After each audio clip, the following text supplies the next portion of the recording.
సరే, ఇక మరో తాజా అంశం,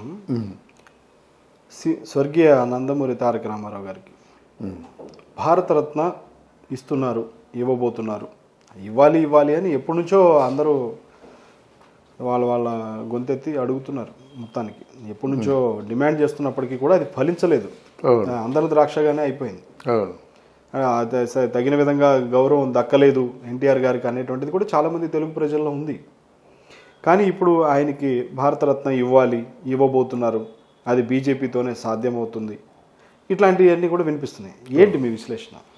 ఇది కూడా రాజకీయ కోణం నుంచి చూసుకోవాలండి. అంతే అంటారా? ఎందుకంటే ఎప్పటి నుంచో సాధ్యం కానటువంటి పనుల్ని బీజేపీ పార్టీ, ఎస్పెషల్లీ మోదీ గారు, నరేంద్ర మోదీ గారి తలకు సారథ్యంలో జరుగుతూ ఉన్నాయి. ఫర్ ఎగ్జాంపుల్, మీరు ముస్లింల్ని దూరంగా ఉంచొద్దని ఒక నినాదం పెట్టాడు. అది భారతీయ జనతా పార్టీకి ఎంత పెద్ద విరుద్ధమైనటువంటి నినాదం అంటే చాలా దూరం. ఎక్కడే కదా బీజేపీ పార్టీ ఆవశ్యకత మనకు తెలిసేది. ఎందుకంటే వాళ్ళు మైనారిటీస్, వాళ్ళని అంటే ఒక విధంగా వాళ్ళ వల్ల కొన్ని అంటే అసాంఘిక శక్తులు, కొన్ని అవినీతి కార్యక్రమాలు ఏవో జరుగుతున్నాయి కనుక మనం ఎక్కడ అంటే బీజేపీ పార్టీ వల్ల అంటే హైందవ సాంప్రదాయానికి, హైందవ అంటే గుళ్ళు గోపురాలు, ఈ హైందవ సంస్కృతి, దీని విచ్ఛిన్నానికి ప్రధానమైన కారకులు ఎవరైనా ఉన్నారంటే ఆ మైనారిటీ వర్గాల వారే అని చెప్పి మొదటి నుంచి మనం వింటున్నటువంటి విషయం అది. ఎందుకంటే అదేగా ఎక్కడైనా అలాగే కొట్లాట జరుగుతుంది. ఇక్కడ హిందువుల దేవాలయాలను పడగొట్టడం కానీ, కొట్టడం కానీ, చేయడం కానీ చరిత్ర చెప్తున్న సత్యం. కానీ దానికి విరుద్ధంగా దగ్గరగా ఉంచండి అని చెప్పడం, ఇవన్నీ చరిత్రలో తనకంటూ ఒక ప్రత్యేకతని ఎస్టాబ్లిష్ చేసుకోవడం అంటే ప్రోజ్ చేసుకునేటువంటి ప్రయత్నం. ఆ ప్రోజు చేసుకునే ప్రయత్నంలో మోదీ గారు కొన్ని, గాంధీ గారిని కూడా దుర్మార్గుడు అన్నారు, అతని నెహ్రూ గారికి కూడా అసలు చరిత్ర లేకుండా చేశారు. ఇవన్నీ ఉన్నాయి. మరి కొత్తగా ఇది ఎన్టీ రామారావు గారికి భారతరత్న ఇవ్వాలి అని చెప్పడం 10 ఏళ్ళు అవుతుంది ఆయన వచ్చి. ఆయనకి అంత ఆవేశం నడితే ఎప్పుడో ఇవ్వచ్చు, భారతరత్న ఇవ్వచ్చు. పోనీ కాంగ్రెస్ పార్టీ వారు ఉన్నారు, కాంగ్రెస్ పార్టీలో పురంధరేశ్వరి ఉంది.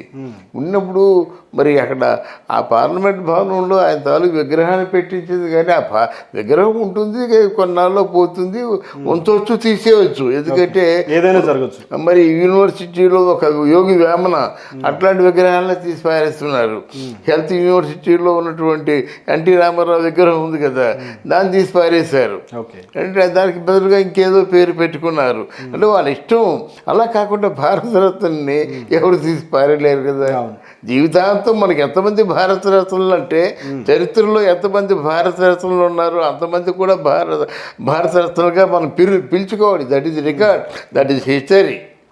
కానీ తెలుగు ప్రజలందరినీ కూడా అంటే ఇట్లా భారతరత్న ఇవ్వటం ద్వారా ఒక ఆకర్షించేటువంటి ప్రయత్నం జరుగుతుంది. డెఫినెట్గా అండి. ఎందుకంటే ఇంతవరకు సాధించుకోలేని దాన్ని, ఇంతవరకు మనం గెలుచుకోలేని దాన్ని, అంటే వాళ్ళ తాలూకు ఇటు వాళ్ళ అల్లుడేమో చీఫ్ మినిస్టర్గా ఉంటూ, కూతురేమో ఎంపీగా ఉంటూ, కేంద్ర మంత్రిగా ఉంటూ సాధించలేదు కదా. బట్ ఇక్కడ ఈయన నరేంద్ర మోదీ గారు ఇట్లాంటి విషయాల్లో మాత్రం ఆయన స్వతంత్ర భావాన్ని, ఆయన ప్రత్యేకతని చాటుకుంటున్నారు. ఫర్ ఎగ్జాంపుల్, ఇక్కడ సర్దార్ వల్లభాయ్ పటేల్ తాలూకు విగ్రహాన్ని తీసుకుందాం. 4,000 కోట్ల రూపాయలతో అక్కడ అంటే ఆవిష్కరించారన్నమాట. ఇట్లాంటి విషయాల్లో మాత్రం ఆయన చాలా దూరదృష్టితో వ్యవహరిస్తున్నారు, చరిత్రలో మిగిలిపోయే విధంగా వ్యవహరిస్తున్నారు. ఇది కేవలం పుకారుగా మాత్రమే కాకుండా ఇది కార్యాచరణలో చూపించి, అంటే అసలు వస్తుందంటారా? కార్యాచరణ అవకాశం ఉందంటారా? వస్తే చాలా బాగుంటుంది. ఎందుకంటే ఎన్టీ రామారావు తాలూకు శత జయంతో ఎన్టీ రామారావు గారి తాలూకు శత జయంతి ఉత్సవాల సందర్భంగా వస్తే ఒక సార్థకత ఏర్పడుతుంది అన్నమాట. కానీ అంటే ఈ విధంగా ఒకవేళ నిజంగా మీరు అన్నట్లుగా ఎన్టీఆర్ గారికి భారతరత్న ఇస్తే ఏంటి ప్రజల యొక్క స్పందన ఏ విధంగా ఉంటుంది అంటారు? అంటే రావటం వేరు, కానీ మోదీ గారి పైన కానీ బీజేపీ పార్టీ పైన కానీ ఎలాంటి సింపతి గెయిన్ అయ్యే పరిస్థితి ఉంటుంది అంటారు? భారతరత్న ఇవ్వడం ద్వారా ఈరోజు తెలుగుదేశం పార్టీ గురించి ఎవరు ఏమనుకోరండి. ఎందుకంటే తెలుగుదేశం పార్టీ ఏదో వెరీ బిగినింగ్లో తెచ్చుకుంటే తెలుగుదేశం పార్టీని చెప్పుకుంటారు. తర్వాతనేమో ఇక్కడ పురంధేశ్వరుడు కూడా ఎవరు చెప్పుకోరు అన్నమాట. మన మోదీ గారినే చెప్పుకుంటారు.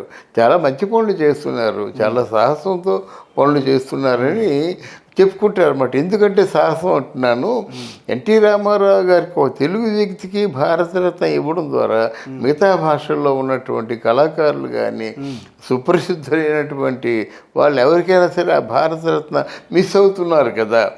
మరి అంటే ముఖ్యంగా వాళ్ళు ఉత్తరాది వాళ్ళు ఏంటంటే మన తెలుగు వాళ్ళు ఈ సౌత్ ఇండియన్స్ అంటే తక్కువగా చూస్తారు, తక్కువగా చూస్తారు అన్నమాట. అప్పుడు వాళ్ళు మోదీని కొంచెం వేరే విధంగా వ్యతిరేక భావంతో చూడవచ్చు కదా.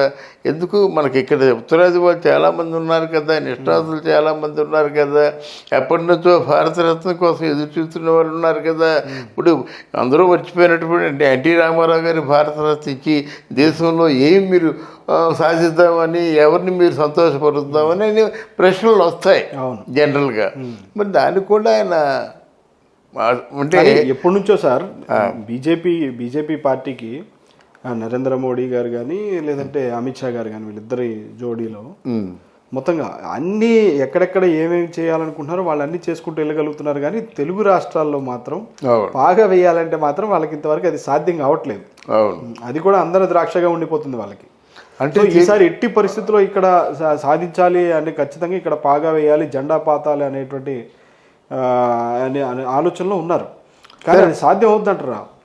బాగా వెయ్యాలంటే నేను రాశానండి, చెంబు నీళ్ళు చెంచాడు ఇసుకను ఏదో సిమెంట్ అని రాశాను నేను. అప్పట్లో పెద్ద గోలైంది. వచ్చారో చెంబు నీళ్ళు ఇచ్చాడు, చిటికెడు మట్టి ఇచ్చాడు, ఓ చెంచా నీళ్ళు ఇచ్చాడు, వెళ్ళిపోయాడు అని రాస్తే పెద్ద గొడవ అయింది. వార్తలో రాశా నేను. ఏంటంటే ఎప్పుడు మీకు అభిప్రాయాలు వస్తాయంటే, అంటే ఎప్పుడు మీకు స్థిరమైనటువంటి అభిప్రాయాలు ఏర్పడతాయంటే, మీరు వచ్చారు బాగానే ఉంది, వచ్చిన ప్రత్యేకత ఏమిటి, ఢిల్లీని మించిన రాజధానిని చేస్తానన్నారు, చేశారా? ఇక్కడేమో జగన్మోహన్ రెడ్డి చాలా అంటే అంతకుముందు 30,000 ఎకరాలు చాలవు, కనీసం ఇంకో 10,000 ఎకరాలు ఎక్కువ కావాలని చెప్పిన వ్యక్తి ఆయన పవర్లోకి వచ్చిన తర్వాత అసలు అమరావతి అనేది రాజధాని కాదు, మోకాలు లోతుకి దిగిపోతున్నాం మనం. ఇక్కడ కానీ ఏదైనా కన్స్ట్రక్షన్ అయితే 1,00,000కి 20% కాస్ట్ ఎక్కువైపోతుందని చెప్పాడు. కంప్లీట్గా ప్లేట్ ఫిరాయించేశాడు. అసలు నాకు ఒక రాజధాని నాకు వద్దంటే నా 3 రాజధానులు కావాలి, ఆర్థిక రాజధానిగా విశాఖపట్నం పెట్టుకుంటాము, అలాగే జ్యూరీకి కర్నూలు పెట్టుకుంటాము, తర్వాత మామూలుగా ఏదో రాజధాని పెట్టుకుంటాం అని చెప్పేసి ఇక్కడ పెట్టే తప్ప ఇందులో వ్యవహార రీత్యా రాజధాని ఏదో అమరావతి అవసరమైతే పెడతారేమో మరి తెలియదు. అంటే లెజిస్లేచర్ జరుకో పెడతామని చెప్పారు. అలా కాకుండా ఏదైనా మంచి పనులు ఆయన చేసిన ఆయనకి ఈయన మన మోదీ గారు సహకరించిన పోలవరం ఆగిపోయింది కదా, పూర్తి చేయండి. ఇప్పుడు అమరావతి ఏదో తేల్చేయండి. ఆయన పూనుకుంటే ఎంతసేపు అండి? అమరావతి మీకు అమరావతి రాజధాని, విశాఖపట్నం రాజధాని ఏదో విధంగా పార్లమెంట్లో చర్చ పెట్టేసి ఒక మెజారిటీ పాటు ఎవరైతే ఎంపిక చేశారో దాన్ని రాజధాని చేసేయండి, దాన్ని నిధులు ఇవ్వండి, ఆంధ్రదేశంలో కొంచెం మళ్ళీ పునర్జీవితాన్ని ప్రసాదించేటువంటి విధంగా మీరు ప్రయత్నం చేయండి. అప్పుడు మీ గురించి మేము ప్రజలు ఆలోచిస్తారు. అదేమి లేకుండా ఒక మాట సార్, ఎందుకంటే విభజన చట్టంలో అంటే ఇటు ప్రతిపక్షాలు అంటే వాళ్ళకి ప్రత్యర్థులుగా ఉన్నటువంటి బీజేపీకి ప్రత్యర్థులుగా ఉన్నటువంటి కాంగ్రెస్ కానీ లేదంటే బీఆర్ఎస్ పార్టీ కానీ ఎవరైనా విభజన చట్టంలో హామీలు నెరవేర్చలేదు, పూర్తి చేయలేదు, మొర్రో అని చెప్పి వాళ్ళందరూ అంటున్నారు. కానీ ఇలాంటి ఏవైతే ఉన్నాయో ఎన్టీఆర్ గారికి ఇట్లా ఇవ్వటం, భారతరత్న ఇవ్వాలంటాం, ఇట్లాంటి ప్రత్యేకంగా తీసుకొస్తున్నప్పుడు అంటే ఇది ఏమన్నా ఆకర్షించేటువంటి ప్రయత్నంగా అని అనిపిస్తుందా? అదే లేదండి. ఎందుకంటే ఈరోజు ఆంధ్రదేశం తాలూకు పరిస్థితి బాగోలేదండి. ఇంటలెక్చువల్స్ ఎవరైనా ఆలోచించినట్టయితే ఏమవుతుంది వీరి భవిష్యత్తు, ఆంధ్రదేశం ఉంటుందా ఉండదా, రేపటి తరం వరకు ఈ ప్రభుత్వం ఇచ్చే భరోసా ఏమిటి, ఈ ప్రశ్నలకు సమాధానం చెప్పండి. స్పెషల్ స్టేటస్ ఇస్తామని చెప్పారు, మరి ఎక్కడుంది స్పెషల్ స్టేటస్? ఇప్పుడు స్పెషల్ స్టేటస్ని మర్చిపోండి అంటున్నారు. అయిపోతున్న ప్రజలు ఏమైపోతారండి? మీరు ఎన్ని విగ్రహాలు పెట్టి ఎన్ని అవార్డులు ఇస్తే మాత్రం అవార్డులు మనం కొరుక్కు తింటామండి. ఇప్పుడు ఎవరిని కొరుకు తింటావా? ఏమైపోతున్నాయి? ట్యాక్సులు పెంచేస్తున్నారు, రేట్లు పెంచేస్తున్నారు, చెత్త పన్ను అంటున్నారు, జిఎస్టీ ఎక్కువైపోయింది, శ్మశానానికి పన్ను అంటున్నారు. మీ ఇష్టం వచ్చిన విధంగా మీరు మాట్లాడుతూ ఉన్నట్టయితే మీరంటే ప్రభుత్వం ఏలుడు వారు, ఎవరైనా కావచ్చు, అంతే ఏలుడు వారు అలా మాట్లాడుతుంటే మీరు అందరికీ బుద్ధి చెప్పాల్సింది పోయి తాట తీసేస్తామనుకుంటున్నారు. భారతదేశంలో అణువు నాది అంటే నీ జవాబుదారిని, నేను ప్రధానమంత్రిని కాదు, నీ జవాబుదారిని, కాపలాదారిని అని మాటనే చెప్పేసి అంత సాగరించినట్టయితే చరిత్రలో మీ పేరుండిపోతుంది కదా. మరి లాల్ బహదూర్ శాస్త్రి గారిని ఎందుకు చెప్పుకుంటున్నామండి? వాళ్ళ అబ్బాయి కారు వేసుకొచ్చాడు, ఏమిటి ఆ కారు అంటే సరిగ్గా లేదు నా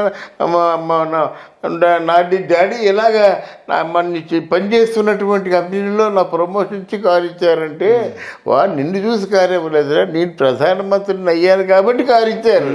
నో, అది నువ్వు నిన్నగాక మొన్నొచ్చి కారు నువ్వు ఎంగేజ్ చేసినట్టు అంతకుముందు ఎంతో కాలంగా సర్వీస్ చేస్తున్న వాడికి అన్యాయం జరుగుతుంది కదా. నో, వాడికి అన్యాయం జరగడం వీలేదు, ఇచ్చేయని చెప్పాడు. అది ప్రధానమంత్రి. ఆయనకి అవసరమా? అవసరం లేదు, పట్టించుకోవాల్సిన అవసరం లేదు. ఎందుకు అవసరం లేదంటే అలా చేయబట్టి చరిత్రలో ఉండిపోయారు. గుల్జార్ నందా ఉన్నాడు, మా పాడుబడిన అద్దెకి తీసుకోవచ్చు కదా ఇల్లు, పాడుబడిన ఇంట్లో ఉండేవాడు. పాడుబడిన ఇంట్లో ఉన్నట్టయితే రోజు ఆయన పేపర్ వేసేవారు. ఇదేంటి ఆ గడ్డం అంతా పెరిగిపోయి ఆయనకి అసలు పోల్చుకోలేని పరిస్థితి అన్నమాట. వచ్చిపోతుండే వాళ్ళు ఏంటి, వీడికి మనిషి చూస్తుంటే ఎలా ఉన్నాడు, ఈ రోజు పేపర్ చదువుతున్నాడు, అప్పుడప్పుడు కారులో ఎవరెవరు దిగుతున్నారు, ఏమిటి నెట్ట ఉగ్రవాద ఏమిటని తేల్చుకుంటే ఆయన మన గుల్జార్ నందా ఉపప్రధాని, రైల్వే మినిస్టర్. అందువలన కాబట్టి మనం చెప్పుకుంటున్నాము ఆనాడు అంత గొప్పగా చేయబట్టి. X prime minister, X railway minister, కేంద్ర మినిస్టర్ ఉన్నట్టు ఎన్ని వేల కోట్లు సంపాదిస్తారండి. ఎక్కడ ఉండాలి? కానీ పాడు ఇల్లు కాదు, అద్దె కట్టుకోలేక పాడు ఉన్నటువంటి కొంపలో ఉన్నాడు ఆయన.